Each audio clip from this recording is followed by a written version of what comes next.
Assalamualaikum warahmatullahi wabarakatuh. Perkenalkan, nama saya Purwito Adi Nugroho dari mahasiswa program studi manajemen. Saya hari ini akan mempresentasikan tugas akhir semester mengenai digital inovatif entrepreneurship untuk memenuhi tugas ujian akhir saya. Ini kita akan membahas mengenai analisis bisnis digital.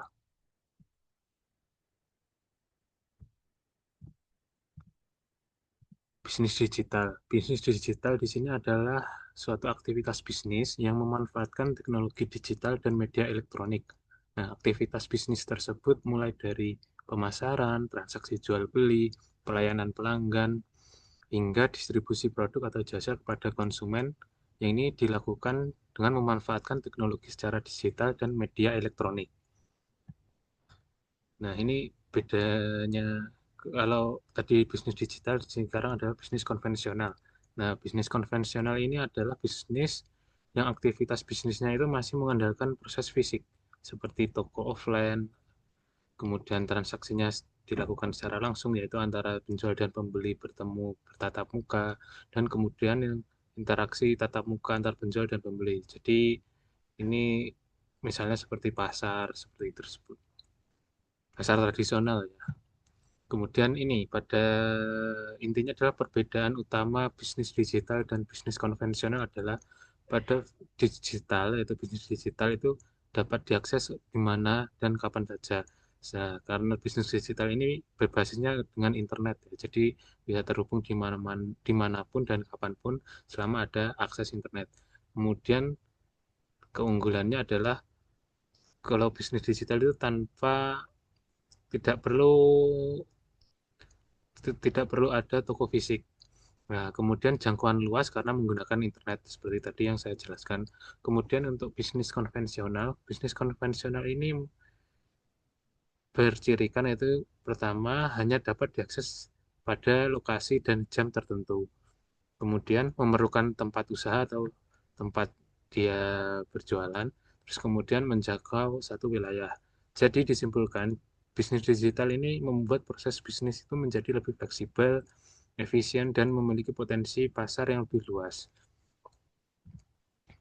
Nah, pada bisnis digital ini ada beberapa jenis dari bisnis digital tersebut. Pertama itu versi digital dari bisnis non-digital. Kemudian bisnis digital itu sebagai fasilitator dari bisnis non-digital.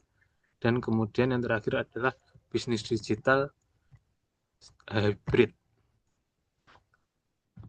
Nah, pertama kita akan akan membahas mengenai versi digital dari bisnis non-digital. Nah, jenis ini merupakan bisnis yang mengubah produk fisik menjadi bentuk digital. Contohnya seperti buku yang dirubah menjadi e-book, majalah yang dirubah menjadi e-jurnal, komik menjadi e-komik, dan musik atau film menjadi file digital atau layanan streaming. Kemudian, nah ini kesimpulannya ini adalah pada jenis bisnis digital ini berdampak pada biasanya itu pengurangan biaya produksi, serta memudahkan untuk pendistribusian produk. Kemudian fasilitator digital dari bisnis non-digital. Nah, jenis ini tidak selalu menjual produk sendiri, tetapi menyediakan platform digital yang mempertemukan penjual dan pembeli. Nah, contohnya itu seperti online shop, marketplace, dan platform lain seperti pemesanan jasa secara online. Nah, misal kayak kalau transportasi itu ada seperti Gojek, Grab, seperti itu. Nah, pada jenis bisnis ini yang berperan menjadi pada bisnis digital ini, perannya itu adalah menjadi perantara transaksi bisnis melalui teknologi digital. Kemudian bisnis digital yang hybrid. Nah, bisnis digital hybrid merupakan gabungan berbagai model bisnis digital untuk memaksimalkan pendapatan dan jangkauan pasar. Contohnya adalah perusahaan yang memiliki toko fisik sekaligus marketplace online. Jadi toko fisiknya itu juga ada di marketplace secara online. Jadi ada dua tempat dia berjualan. Kemudian perusahaan yang menjual produk sendiri dan juga menyediakan platform bagi penjual lain. Hmm.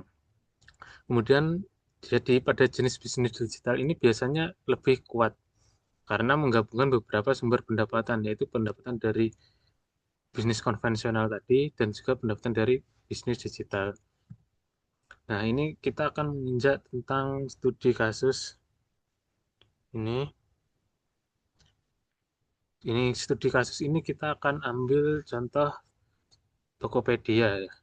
Nah, pada Tokopedia ini dikategorikan jenis bisnis digital yang diterapkan yaitu menurut analisis saya yaitu Tokopedia merupakan fasilitator digital dari bisnis non digital. Jelas ya, dia soalnya termasuk ke dalam marketplace. Nah, karena menyediakan platform yang mempertemukan penjual dan pembeli secara online tanpa harus memiliki produk sendiri. Ya, tapi setelah berjalannya waktu, Tokopedia itu juga termasuk model hybrid. Hybridnya dia apa? Nah, karena di Tokopedia itu mereka menyediakan berbagai layanan tambahan seperti pembayaran secara digital, kemudian logistik atau pengiriman, dan produk digital lain, dan layanan keuangan. Layanan keuangan seperti pembayaran tagihan tersebut, dan pembayaran-pembayaran lain. Kemudian, dari analisis keunggulan bisnis digitalnya itu dibagi menjadi tiga seperti yang diminta soal itu antara pasar tanpa batas, potensi penghasilan, dan pemanfaatan teknologi digital. Kita bahas satu-satu.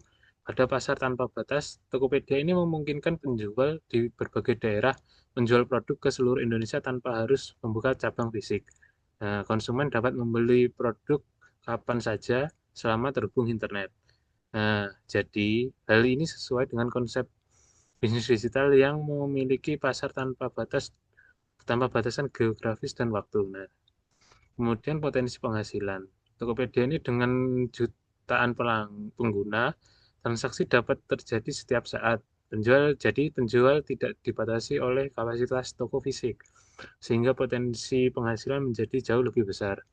Platform digital juga memungkinkan produk dijual secara massal tanpa stok besar di satu lokasi. Nah, jadi apa tidak ada barang yang menumpuk dan sehingga menekan menekan kos untuk penyimpanan barang. Kemudian pemanfaatkan teknologi digital. Nah, Tokopedia ini memanfaatkan berbagai teknologi digital, antaranya yaitu sistem pembayaran secara digital.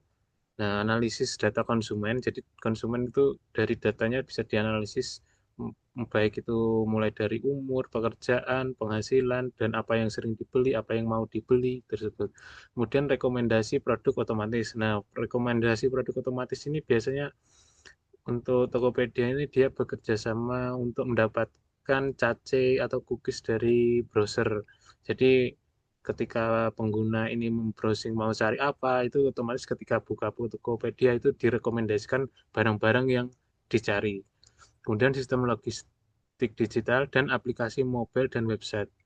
Jadi Tokopedia itu platform digital itu bisa diakses dengan menggunakan aplikasi mobile dan aplikasi website. Nah, teknologi ini membuat pengalaman belanja menjadi cepat, mudah, dan nyaman untuk pengguna. Jadi jelas ya pemanfaatan teknologi digital di Tokopedia itu sudah sangat terasa. Nah, ini dari pemanfaatan dan bisnis digital Tokopedia tadi itu bisa disebutkan transformasi digital bisnis yang dilakukannya. Yaitu Tokopedia telah melakukan transformasi bisnis secara digital itu dengan pertama mengubah pola belanja masyarakat dari offline ke online. Kedua, mengintegrasikan pembayaran secara digital. Yang ketiga, mengembangkan layanan keuangan digital. Yang keempat, menggunakan analisis data untuk peningkatan layanan ke pelanggan. Kemudian, jadi Tokopedia ini berhasil melakukan transformasi di digital bisnis sesuai dengan perkembangan zaman yang menuntut sistem berbasis teknologi dan otomasi. Nah, dari pengembangan tadi ada beberapa usulan yang bisa dikembangkan supaya Tokopedia ini tetap lanjut dan bisa lebih berkembang lagi dan lebih maju lagi. Yaitu pertama, memanfaatkan AI atau artificial intelligence untuk merekomendasi produk yang lebih personal. Kemudian, mengembangkan teknologi live shopping yang interaktif antara penjual dan pembeli. Terus kemudian meningkatkan layanan logistik cepat dan ramah lingkungan. Kemudian mengembangkan ekspor digital bagi UMKM Indonesia. Jadi mungkin ke depannya Tokopedia bukan hanya marketplace di Indonesia, mungkin bisa minimal se-ASEAN. Jadi UMKM yang berjualan di Tokopedia bisa berjualan ke luar negeri dan kemudian mengembangkan layanan keuangan digital untuk penjual kecil. Nah, dengan inovasi yang terus berkembang, Tokopedia dapat mempertahankan posisinya sebagai pemain utama bisnis digital di Indonesia. Kemudian, terima kasih. Sekian presentasi dari saya. Kurang lebihnya saya mohon maaf. Wassalamualaikum warahmatullahi wabarakatuh.